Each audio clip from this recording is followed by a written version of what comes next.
Okay.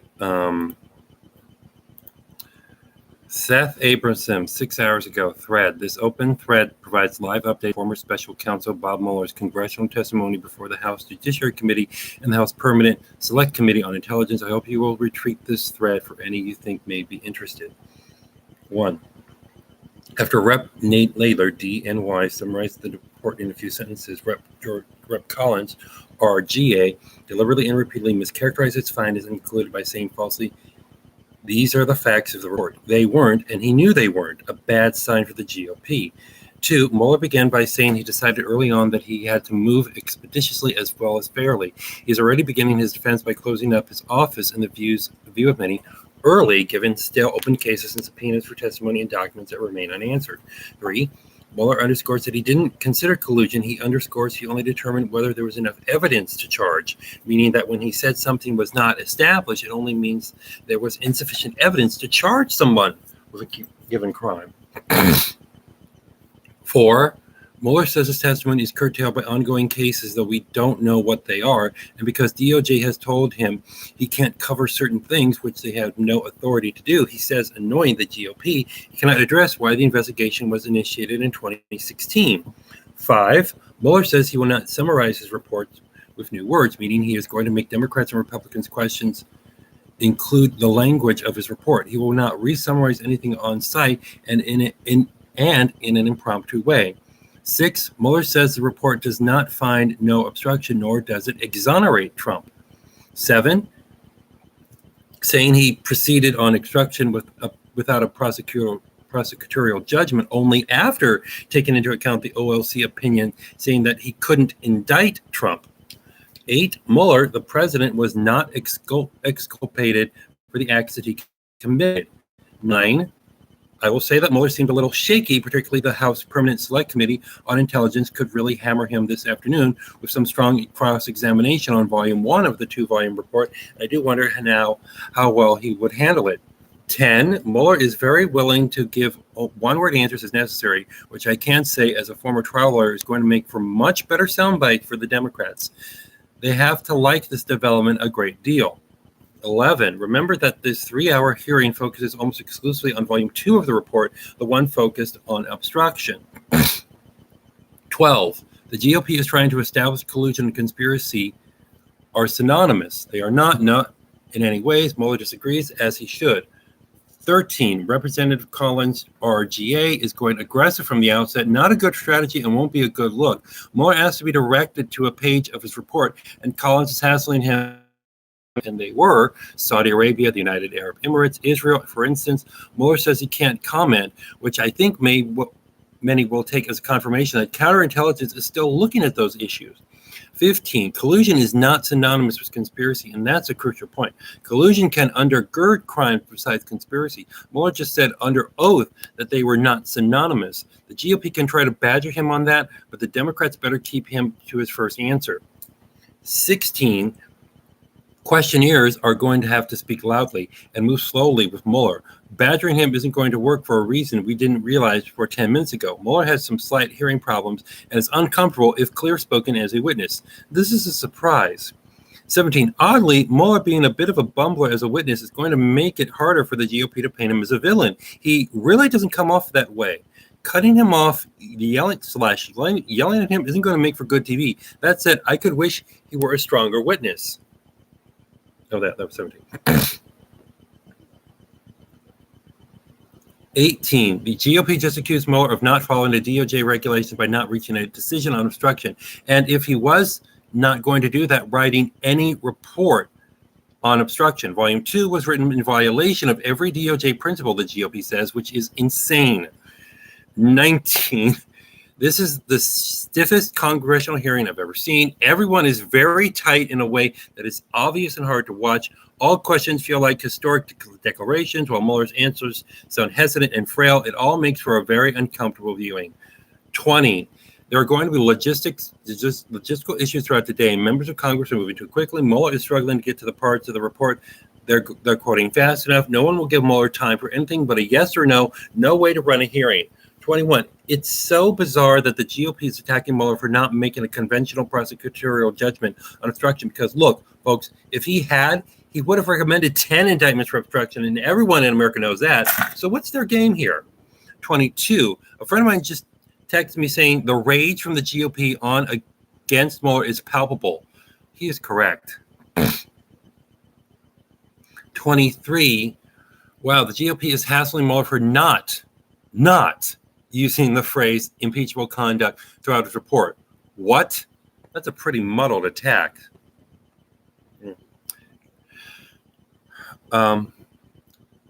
24. So much of this is just going to be Democrats reading from Volume 2 and asking Mueller to confirm they read it correctly, and him saying either yes or I'd refer you to the language of the report. But I'll say Mueller is willing to give an answer that makes Trump look bad. 25. Besides Mueller, everyone is speaking like they're poorly reading lines from a summer blockbuster movie. 26. Congress should make these hearings much longer. If agreeing to make them only 2 or 3 hours long is going to leave them this tense and hurried. It's ridiculous to run a hearing on this way. It's bad television and it's bad government. 27. Representative Sheba R. is trying to work through the complicated Fusion GPS / Prevezon fact pattern, and Mueller isn't going to touch it, and I'm not sure he has much familiarity with it. He's saying it's outside his purview. The GOP isn't going to like that. This is a big area for them. 28. One thing Representative Chabot R. is doing very well is, quote, speaking like a normal human being, unquote. Slow, steady, calm. The Democrats need to start doing this. 29. Hank Johnson D. always speaks slowly, so he's necessarily going to do much better than his fast-speaking Democratic colleagues. Democrats speak slower and at a normal volume. 30. Democrats should take a page from Johnson. With this witness particularly, you need to speak slowly and clearly and calmly and have each question include just one fairly simple fact. That's not a terrible rule for legal examinations, generally, frankly. 31. One thing the Democrats did well is that for any question they think Mueller might answer with, I refer you to my report, they have prepared how to ask the question should they get exactly that response from Mueller. That was smart of them. Good preparation on that score. 32. Oh boy, Louis Gohmert R. This guy is a loon. I'm sorry, he just is. There's something wrong with him, and his question is going to be deeply disrespectful. 33. Gohmert says Comey and Mueller were good friends. Mueller demurs, saying that they were business associates and friends. 34. Ted Deutsch, D, is speaking slowly, clearly, and at a normal volume. Again, this is such a better and cleaner way of taking a witness through a series of events, particularly this witness who may have some hearing problems and is a little unsteady is speaking / working quickly. Side note, I saw James Comey talk about Mueller on Deadline White House yesterday. I just saw it before I went to bed today. And he points out that he has not spoken to Comey in 3 years. They apparently don't know the names of each other's children or grandchildren. I know look, if you're friends with somebody, you would speak to them at least once, maybe every 3 days.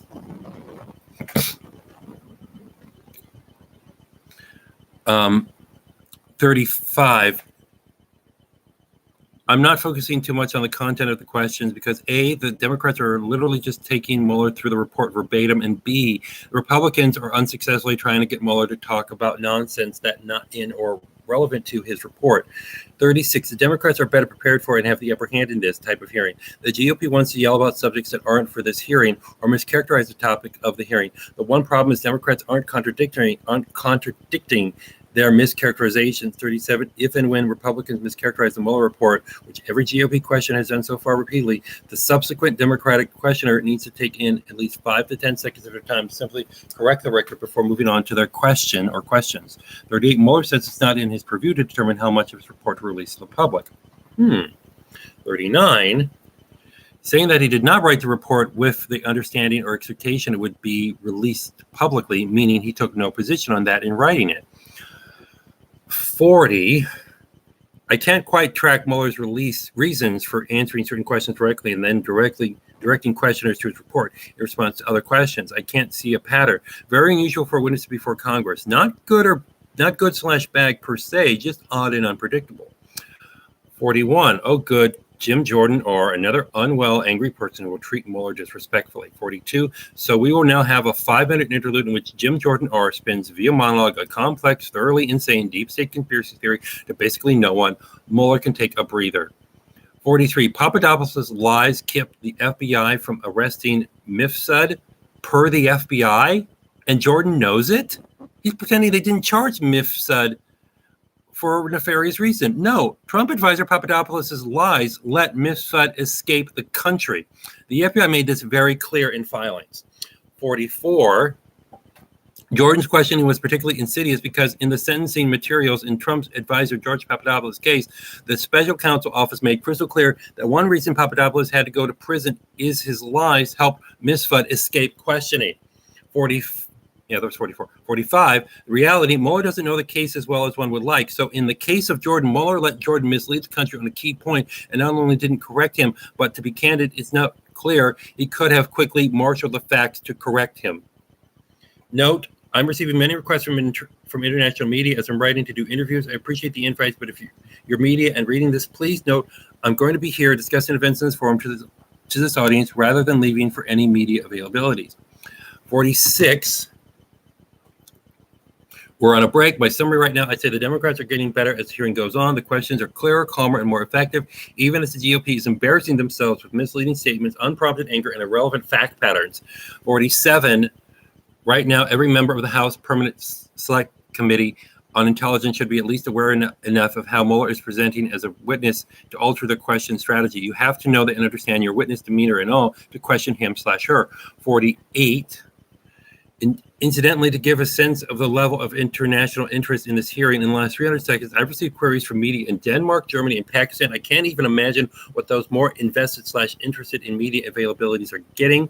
49, this isn't the best form of framework to educate people on a complex report. Let's just accept that Democrats are gamely trying and are sometimes succeeding in doing so. But again, this is a tough form and a tough medium with/in which to adopt a pedagogical approach. 50, the questioners using the in-room monitor to help Mueller see the excerpts they're reading and give TV to something to throw up on screen have a huge advantage over their colleagues. Really, only the Democrats, except Johnson, are doing this. And again, it's really a helpful tool. 51, Matt Gaetz is speaking. He's publicly saying he's going to try to use this hearing to help re-elect Donald Trump. So feel free to go get a snack while he's speaking. He's just going to cover some crazy GOP conspiracy theories irrelevant to today's very important hearing. 52. There is zero evidence that former MI6 Russian desk chief Christopher Steele was working for the Russians. Zero. The very suggestion is deeply offensive, and it's pretty sick that Matt Gaetz is splattering this nonsense across our television sets. 53.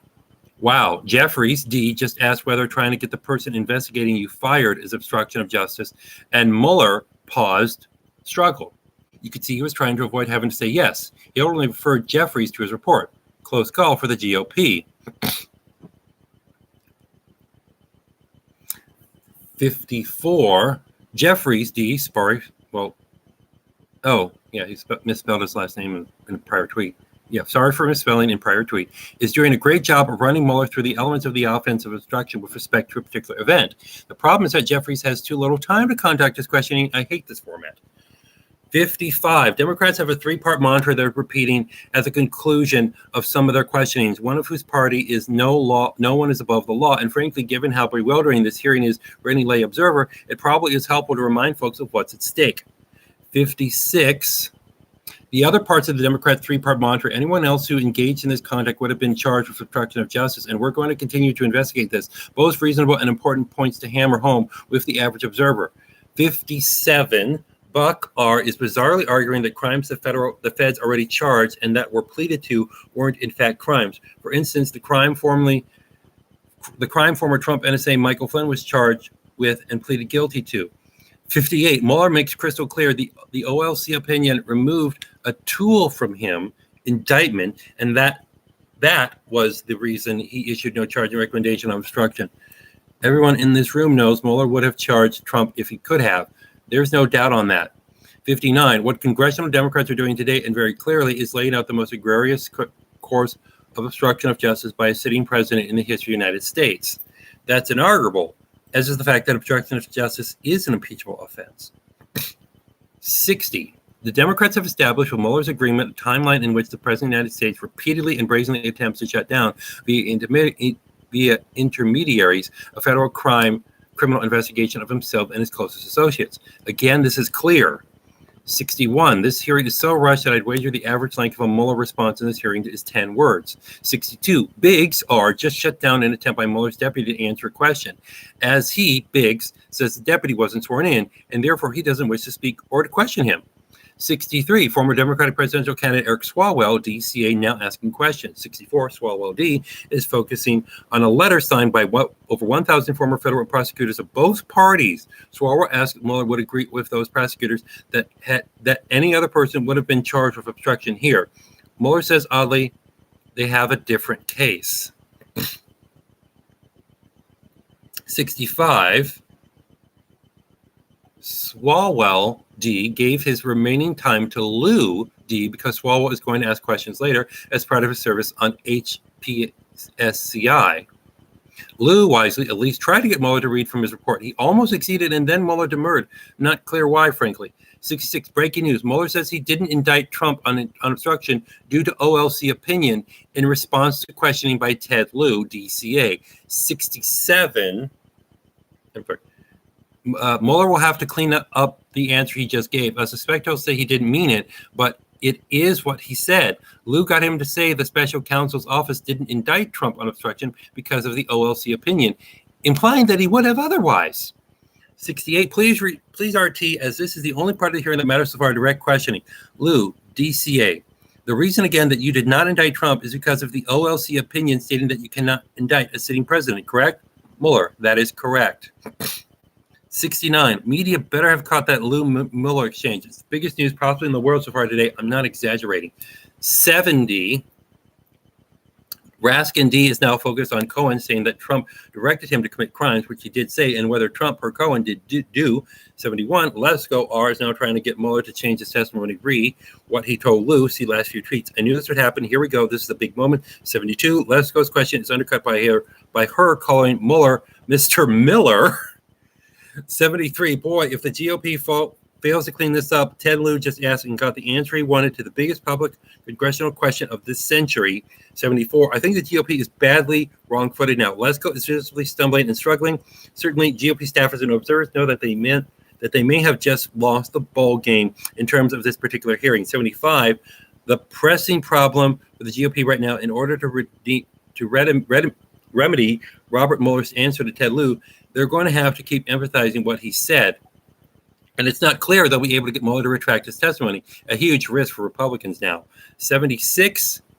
So I think the Democrats just won this hearing. Thousands have already retweeted my capture of the Lieu-Mueller exchange, tweet number 68. And media will pick it up soon. It will be the moment of this whole morning, and is now a historical moment for the U.S., I believe. 77.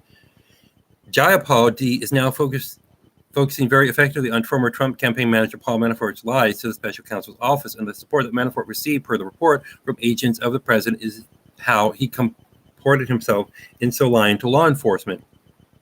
78. Restenslaller R. is implying the Mueller report is un-American. Good luck with that, Congressman. 79. Restenslaller says the witnesses referred in the Mueller report should have had the chance to contest how they were described in the report. What? This is some nonsense questioning right here. 80, Demings D. is asking questions. She gets Mueller to say that there was a spectrum of witnesses who lied to federal law enforcement, some who simply aren't telling the full truth, and some who were outright liars. He admits this limited the evidence he could access. 81, breaking news. Former special counsel Robert Mueller tells Demings D. that lies by Trump connected witnesses impeded his criminal investigation. 82, breaking news. Mueller tells Korea D. he didn't disagree that if a hostile foreign nation knows a president has lied and that fact isn't publicly known, that hostile power can use the information to blackmail the president of the United States. Wow, another big moment. 83, the moment that Robert Mueller said to Ted Lieu, DCA, that he could have indicted Trump for the OLC opinion is the very moment that right-wingers on Twitter started going crazy about this hearing. They're enraged and I think a bit terrified. They didn't see it coming. 84, so the Republicans haven't cleaned up the Lieu-Mueller exchange, which makes me think they're not going to, and doing so would call more attention to the exchange. Not so sure that's a good strategy. The exchange will lead domestic and international news today, unquestionably. 85. Right now, Klein R. is saying that because Mueller attorney Weissman once lost a case, he is discredited. Maybe the stupidest question asked so far or statement made so far this morning, and that's really saying something.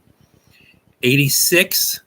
Scanlon D. is asking about WikiLeaks. I think she may be the first or one of the first Democrats to do so. I'd have to check, but that's my recollection. 87. Josh Campbell at Josh S. Campbell of CNN has picked up a key moment during Republican questioning. Congressman, could you charge the president with a crime after he left office? Mueller, yes. 88. Stube, or R, is falsely stating that Mueller interviewed to be AG, i.e. tried to get the job. He's quoting Trump, a Trump lie. 89. Mueller said Stube straight instead says clearly that he never applied for or interviewed for the AG job, despite Trump's claims. 90. Mueller declined to say that a president can fire a special counsel for any reason, i.e. even without a reason. 91. Garcia D.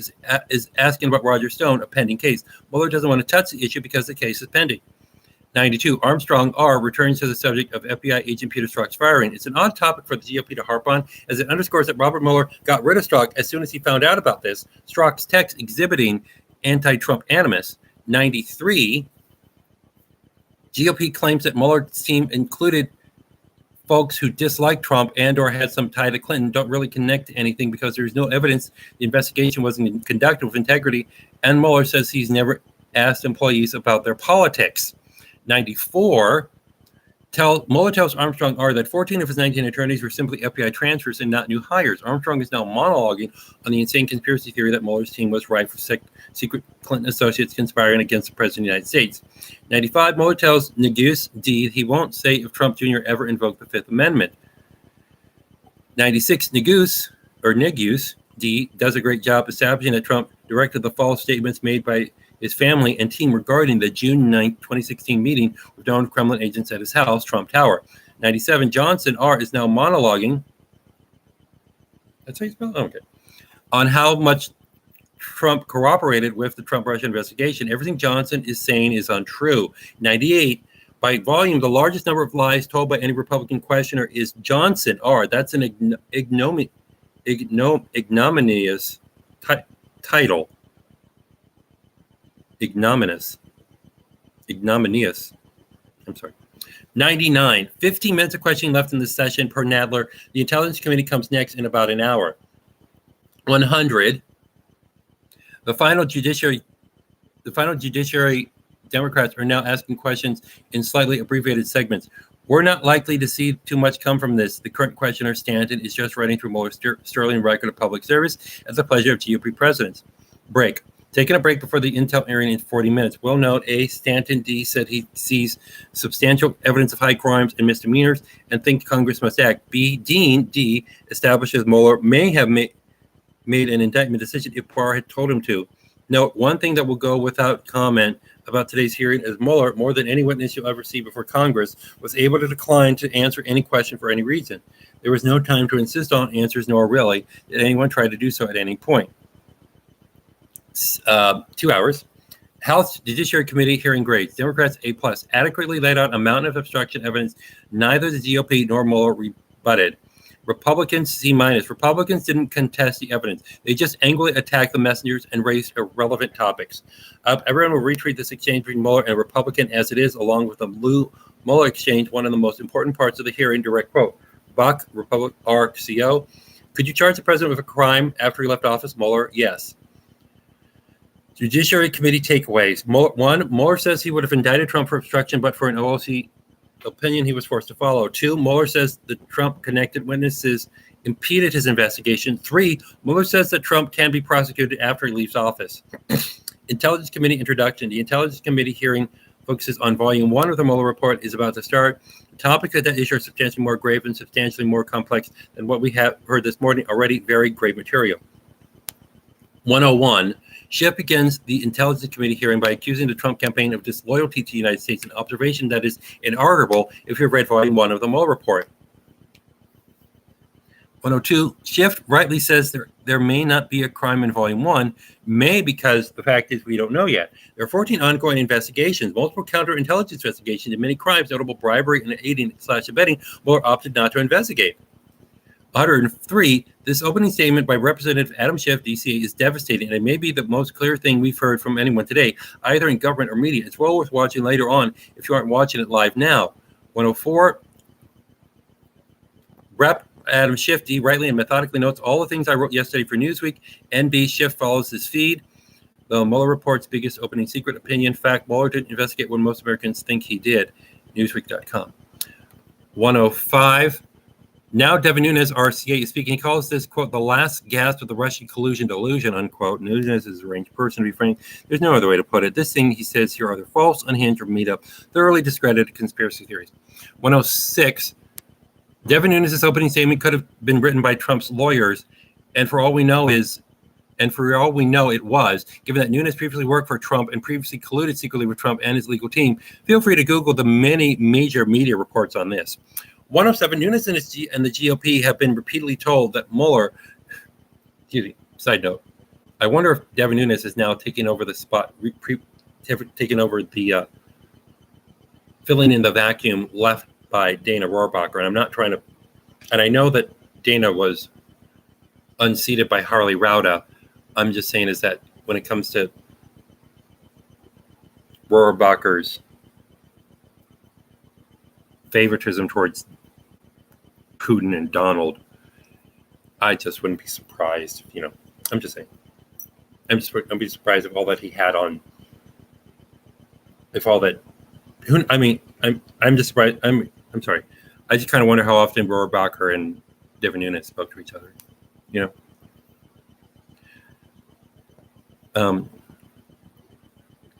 107, Nunes and the GOP have been repeatedly told that Mueller didn't address the question of collusion. They know collusion is a non-legal term and that there is evidence of collusive conduct in Mueller's report, and they insist on lying about this, I guess because Trump has.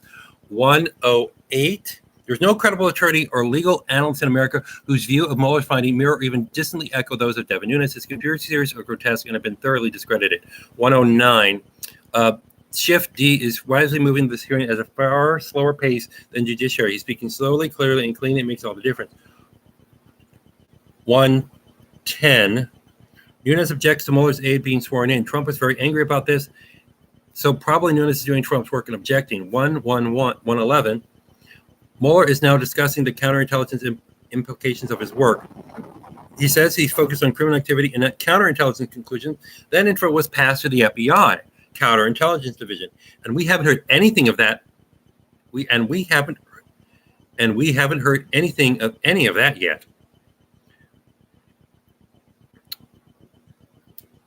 Oh. 112. Mueller says Congress must speak to the FBI, not him, on the counterintelligence relevant evidence he found and any conclusions U.S. and counterintelligence have drawn. Mueller says the FBI was embedded in his team to review his case file and that his office briefed them regularly. 113. Mueller is now withdrawing the statement he previously made earlier to Ted Lieu, DCA. I expected he would do this. 114. Mueller agrees that the Trump campaign welcomed Russian aid. 115. Mueller says that Trump aides were trying to make money from foreign nationals during the campaign, behavior that was not disclosed at the time. 116. Mueller agrees that many Trump-connected witnesses lied to federal law enforcement. 117. Mueller says Trump. 119. Mueller agrees that the Trump campaign built a communications campaign around stolen Russian documents and then lied to cover it up. 120. Devin Nunes is now running through some things irrelevant to today's hearings that he wishes Mueller had investigated. In the bargain, he is also misrepresenting. Mueller explained why Carter Page was invited to the new economic school in Moscow in July 2016. 121. Not sure what to say about Devin Nunes' questions. They're not questions, they're statements, and many of these statements are false and misleading. I don't want to repeat them here. 122. Devin Nunes is saying he wants to know which politicians have been compromised by Russia and which have not been. Wow, Nunes, and I agree on this. Of course, I'm talking about Trump and his team, and Nunes is talking about, for some reason, the new British Prime Minister. 123. Nunes is spitting Papadopoulos' discredited conspiracy theories that Maltese professor Joseph Misfud was an FBI asset, not a Russian one. This is a direct assault on the U.S. counterintelligence community alleging a deep state conspiracy to stage a coup of the presidency. 124, Mueller says Russia's disinformation campaign was intended to aid Donald Trump. 125, Mueller tells Himes D that Russia's hacking and dumping operation was intended to benefit Trump. 126, Mueller says Papadopoulos lied to the FBI about his Russian contacts rather than reporting them, and appears to say that not reporting such contacts can be a crime. 127, Mueller tells Himes D that it could be a crime not to report foreign contacts during a presidential campaign. It's going to be a subject of discussion, given that Trump says he is perfectly willing to do precisely that. 128, Ratcliffe R. is trying to clean up the Lou Mueller exchange because the Republicans are terrified about it. 129, Mueller says he'll make no comment of any kind about Chris Steele. 130, Mueller underscores to Ratcliffe R. that there was a pre-election election interference conspiracy, and he brought 24 indictments to that effect. The GOP keeps lazily saying no conspiracy when they mean no before-the-fact conspiracy involving Trump, GRU, and the IRA. 131, and of course, all Mueller found on the latter score was that he could not establish on the evidence he had evidence beyond a reasonable doubt of a before-the-fact Trump GRU or Trump IRA conspiracy. 132, Mueller says the Trump campaign was upset the Kremlin agents who came to Trump Tower in June 2016 did not give the campaign dirt on Clinton.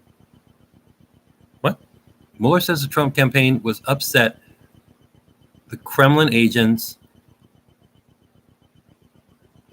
who came to Trump Tower in June 2016 did not give the campaign dirt on Clinton. Okay.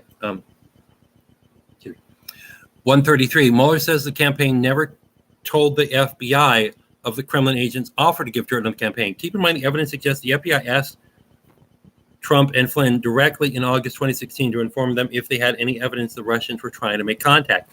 134, Turner R. is now performing some theater involving piling up statute books and books of case law on his desk, challenging whether an AG can exonerate someone. 135, whoa, Turner R. is saying that Barr can't exonerate Trump. Clearly, Barr tried to exonerate him, so clearly Barr thinks he can. Mueller thereafter makes some news. He implies that he put in does not exonerate in case Barr didn't realize he couldn't make that call. 136, I think Turner R. effed up here because he inadvertently underscored that if Mueller doesn't recommend charges on a given topic, the DOJ has to pass the issue to Congress if it involves the president's actions, rather than issuing any kind of exoneration statement. 137, Mueller says to Carson D. that Trump's campaign manager shared international polling information with Russian intelligence during the campaign. Read that statement multiple times. 138, Mueller says Manafort expected to be paid in some fashion for sharing private campaign information with Russian intelligence during the campaign. Read that statement multiple times. 139, Mueller agrees that Trump's 2016 campaign manager was open to blackmail by the Kremlin during the campaign. Read that statement multiple times. 140, Mueller can't and won't say he found no evidence the Trump campaign was involved in the theft of Clinton emails. This is an old GOP trick. Did not establish beyond a reasonable doubt. It's not the same thing as no evidence. 141, so many semantic games today from Republicans. The GOP turns no documentary evidence Papadopoulos revealed misfed claims, the Kremlin's theft of Clinton emails, into no evidence. Those are two widely different claims. 142, Mueller explicitly refuses to say there was no evidence Paul Manafort, Trump campaign, met with Julian Assange, WikiLeaks. 143, Mueller disagreed with the claimed by the Republican that there's no evidence Manafort met with Assange. It was a big and surprising moment. What? 144. Well, okay, I'm sorry. Never mind. Yeah, I get. Yeah, I remember the news. 144. Radical Republicans are freaking out way more about the intel hearing than the judiciary hearing as predicted. The reasons are particularly clear today and will partly become clear in the coming months. Republicans know that if Trump goes down, it will be for betraying America. Too late. If Trump goes down, it means they already know he's betraying America. Actively, at least since day one. 145, Mueller explicitly rejects Trump's claim that there was any Russian hoax. He underscores that the Russian interference campaign was real and significant. 146, Trump can and may well be impeached for obstruction. If he is convicted and removed, it'll be for topics based in, but that go well beyond what's being discussed right now. 147, Stewart R. is now spinning a conspiracy theory about the special counsel's office allegedly leaking information to CNN regarding the Roger Stone raid. This conspiracy theory has already been debunked by CNN itself. They are already on scene. There was no leak whatsoever. 148, Quigley D notes that the DOJ view of not indicting a president could lead to a president being immune from prosecution, even post-presidency, because if he were to be reelected, it could outlast the statute of limitations on the crime he, here Trump, committed, obstruction. 149, breaking news, Mueller tells Quigley D that, quote, problematic is an understatement with respect to Trump's comments on WikiLeaks, as then candidate Trump's comments gave a boost to criminal activity. 150, the Intelligence Committee is about to take a break, but first Crawford R. is going to spin some conspiracy theories about Peter Strzok and misstate the Mueller report for 5 minutes. 151, sorry, it turns out Devin Nunes is going to be given a couple minutes pre-break by his colleague to spin some conspiracy theories and misstate the Mueller report. 152, breaking news, former Special Counsel Robert Mueller confirms that events involving the Trump campaign in Israel were outside his ambit and confirms, moreover, that they are being handled by FBI counterintelligence. 153, note, harrowing pre-election events involving the Trump campaign in Israel, as well as Saudi Arabia and the UAE, far more explosive than most of what we've heard today, will receive a 600-page airing in a forthcoming book, now just weeks from release.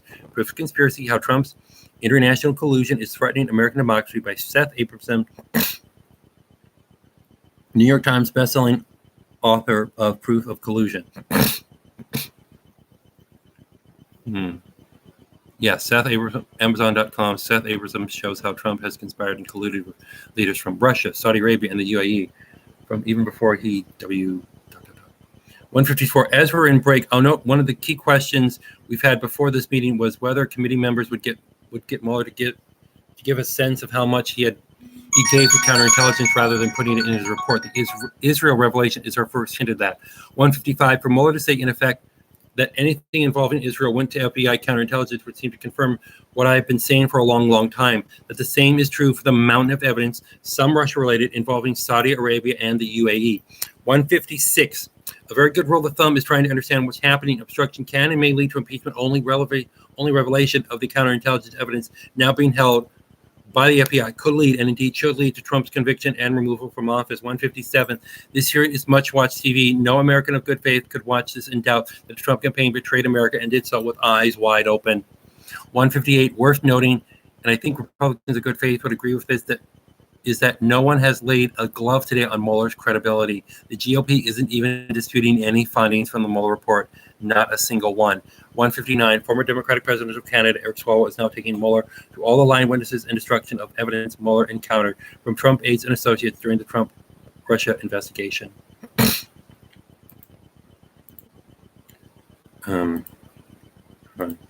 Okay, now I'm kind of caught up. Let me see if there's been more tweets in his thread. I gotta quickly heart and retweet the last 4 or 5. And then,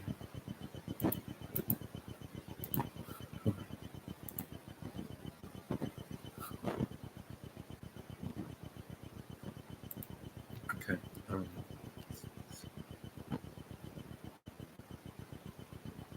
Oh shoot! Oh god.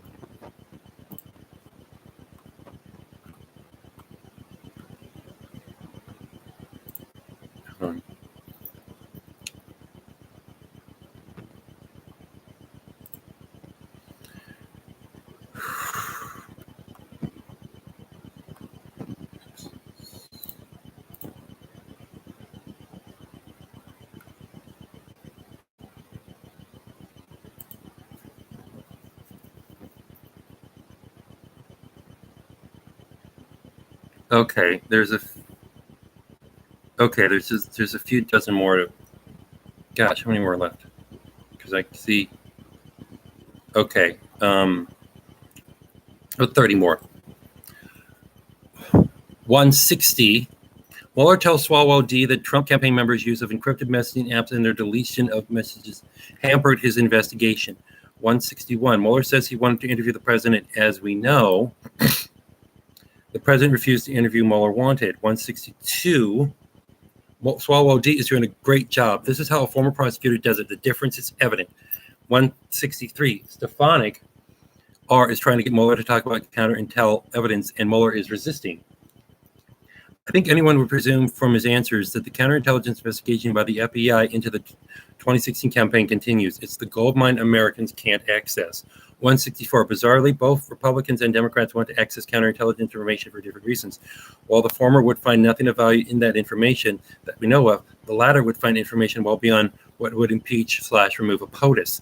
165. We must say it today proves that the ongoing counterintelligence investigation into Trump is the third rail that Americans needs to, but may not in short order be able to access.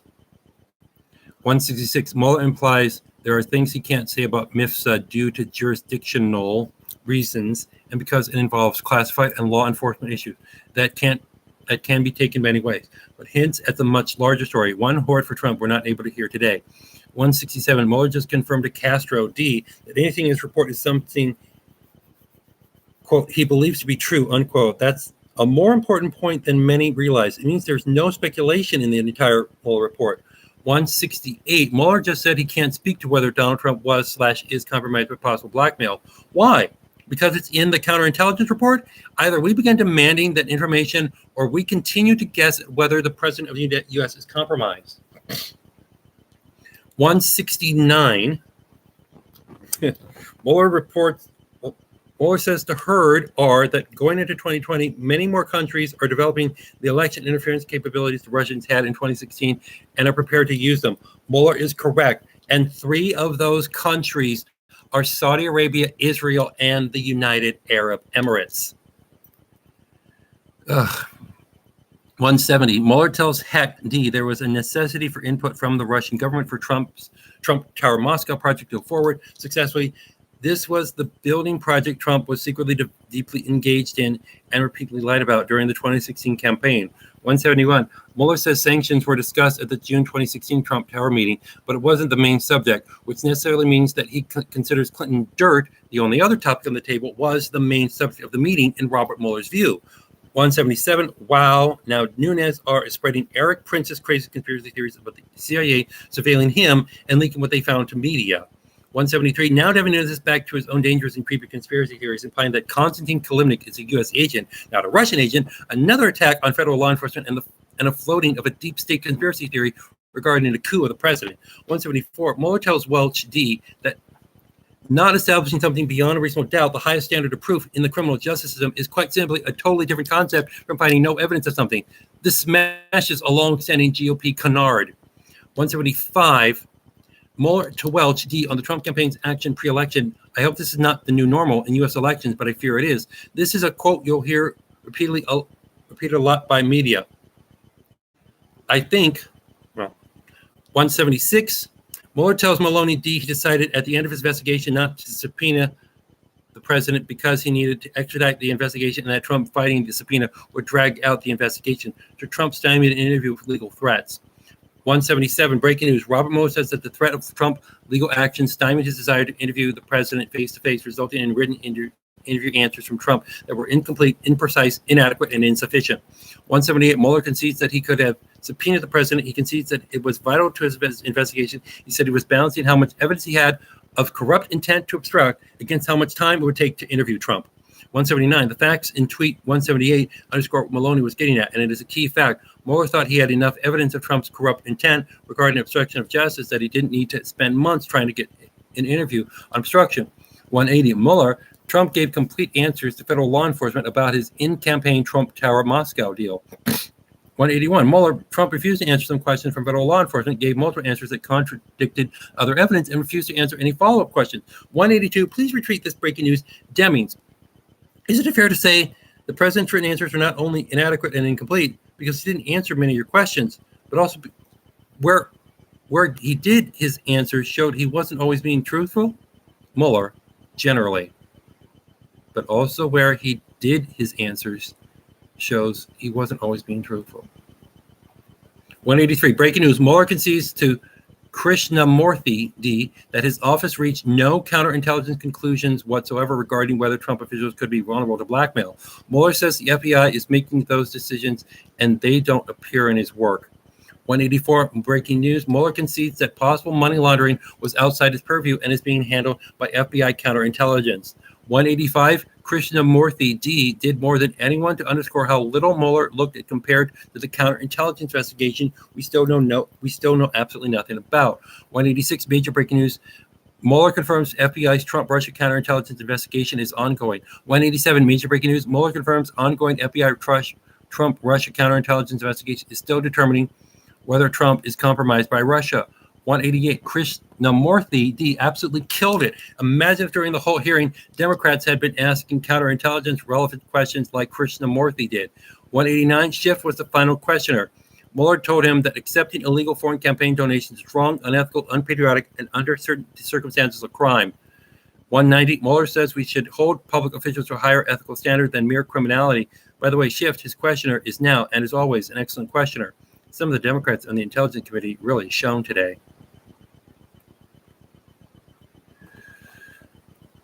I'm just gonna, okay, let me quickly retweet and heart these. I think I'm done. If I see anything more,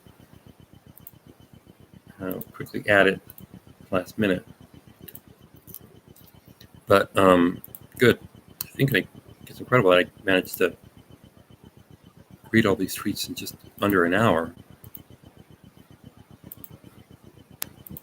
But I will have to add,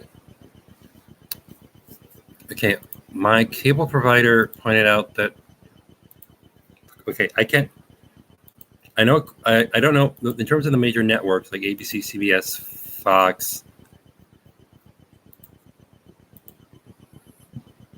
NBC, I don't know. I know that The View got preempted and didn't have an episode today.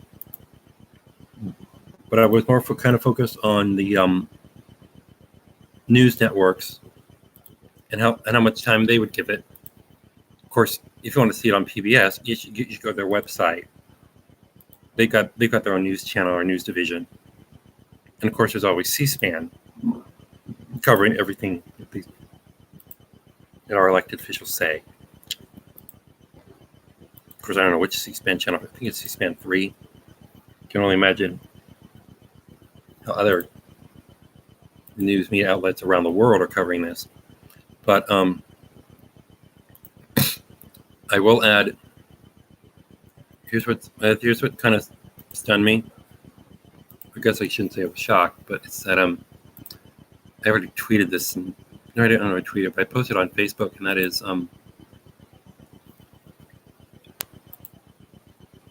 CNN was going to start coverage at like 4:30 and go till 1 in the morning.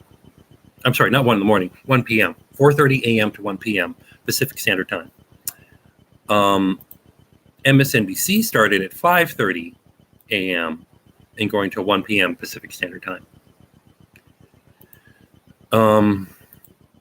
However, Fox News, their coverage started at 5:15 a.m. Pacific Standard Time and stopped at 9 a.m.,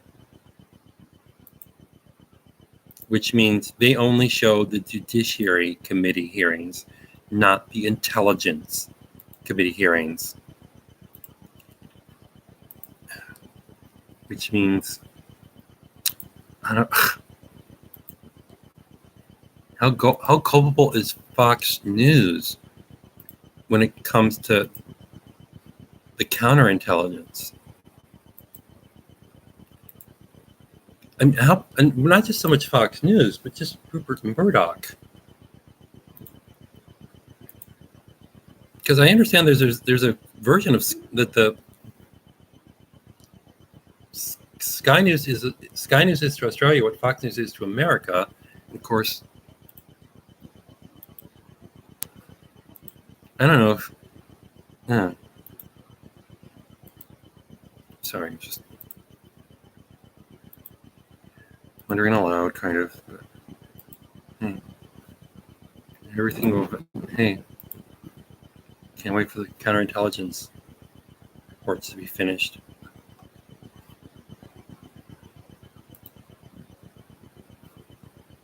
Oh, 40. Wait.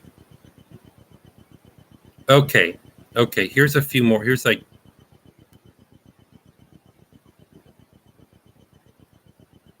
What? I thought I just tweeted. Wait, I thought I just retweeted this stuff.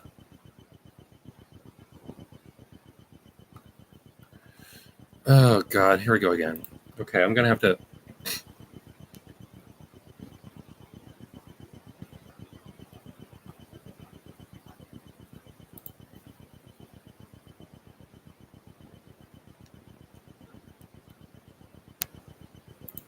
Okay, I think I have like 7 more tweets to add here.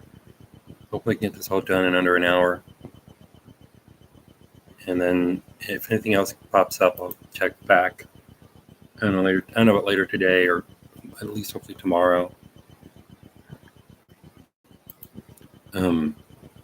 It's weird. I thought I.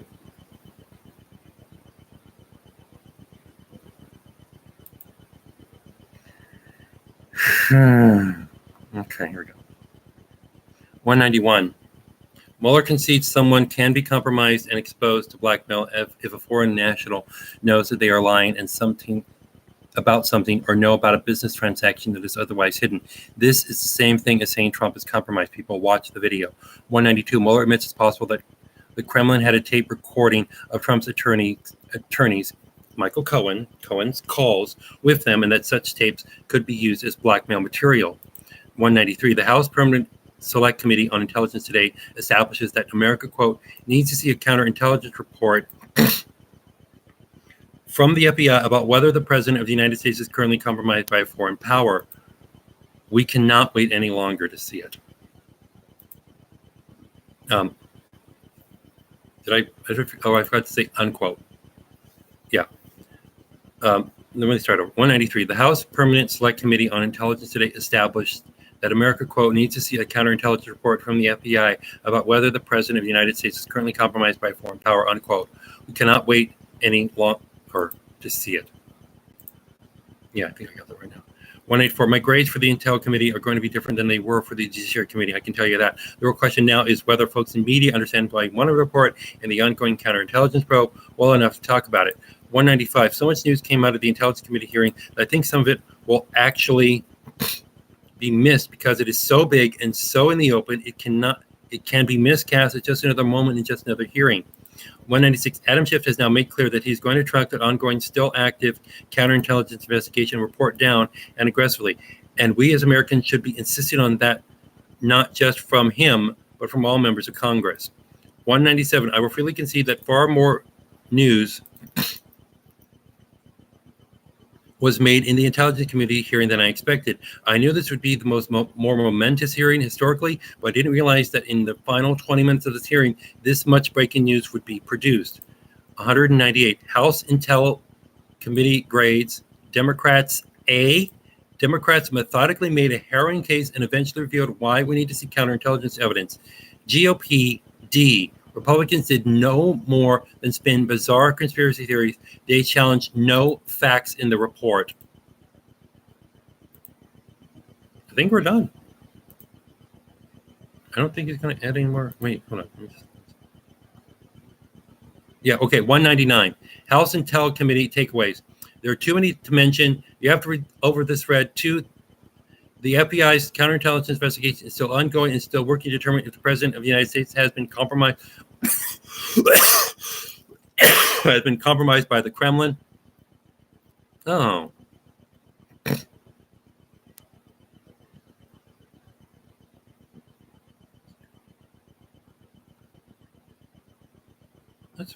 I swear I retweeted or hearted. Okay, you know what? Let me just quickly. I don't understand this. I hearted and retweeted these tweets in the thread, but they're not appearing.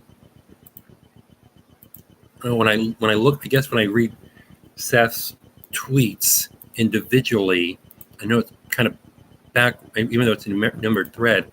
If you look at them backwards.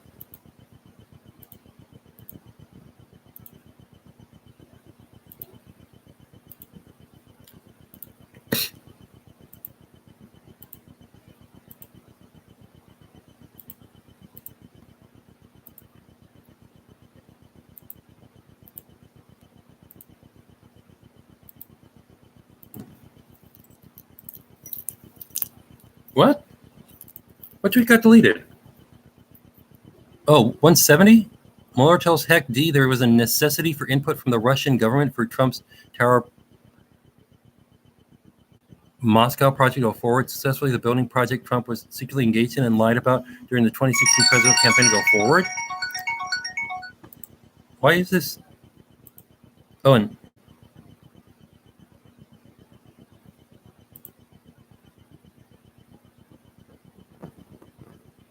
Oh, okay. Well, okay. Never mind. I think I tweeted.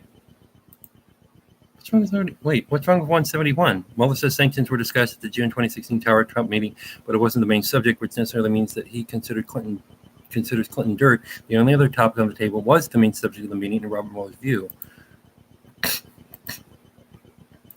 172. Wow, Nunes is spreading Eric Prince's crazy conspiracy theories about the CIA surveilling him, like what they found in the media. And 173 is also, well, this is kind of weird. I don't know why my laptop is saying these tweets have been deleted. 174, I don't get it. Sorry. It's not making sense right now. Hold on one second. Yeah, I think this is a bit of an error on my laptop. I don't know.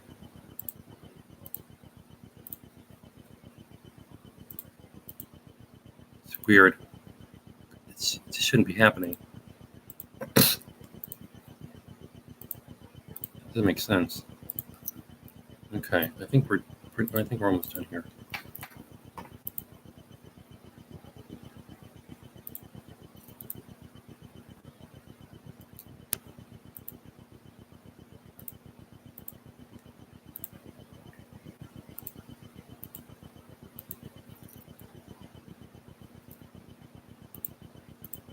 This is weird. I'm getting a bunch of, I don't know if it's my laptop or stuff. Makes no sense. These tweets are deleted. How come I can see them? Weird. Okay, hold on one second. I'm almost done here now.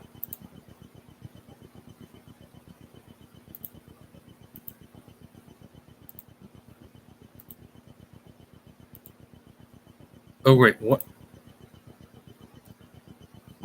Okay, I'm going to have to refresh this page. Give me a second.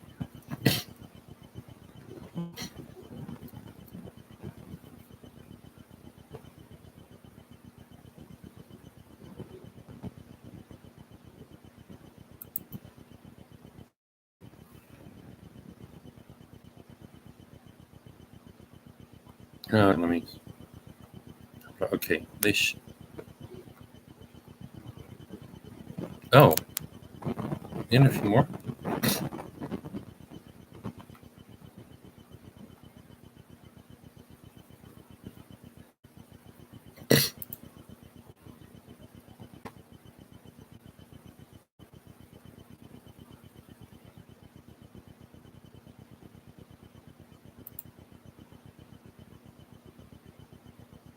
Oh, on some other news that have broken on Twitter, actor Rutger Hauer has died at the age of 75.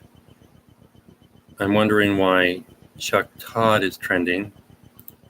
Of course, I can see the hashtag Mueller hearings, Mueller hashtag Southside Chai, which is a new series straight from the South Side, premiering tonight on Comedy Central. I should also add that the hashtag Impeach Now is trending with, well, there's 8,809 tweets.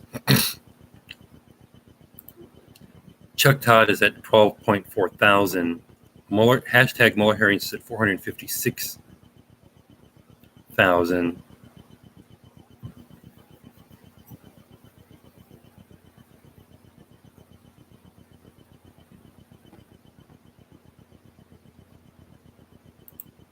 Yeah. Of course, all of this is trending in USA's Twitter, or America's Twitter. Yeah. Oh, okay. Yeah. All right. I just read out loud tweet number 199. I'm sorry, 99. Now here's 200. Today should mark the start of Americans asking questions about A, the FBI's counterintelligence report, which we've still seen nothing of, and B, sorry, you know what I mean, public discourse about what Schiff mentioned at the end, Russia-related collusion that also involves other countries. And yeah, people are still, I'm seeing the retweets and hearts go up and up and up. So yeah, this is exactly 200 tweets. And I'm going to copy it and post it on Facebook for others to read. And just stop recording this.